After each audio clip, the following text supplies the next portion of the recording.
أم تريدون أن تسألوا رسولكم كما سئل موسى من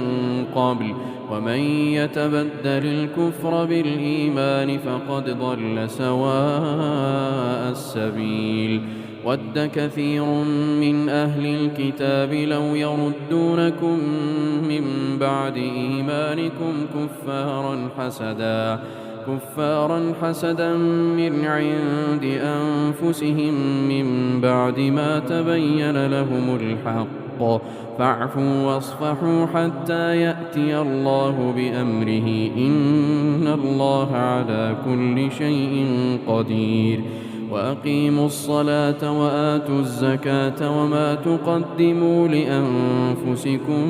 من خير تجدوه عند الله إن الله بما تعملون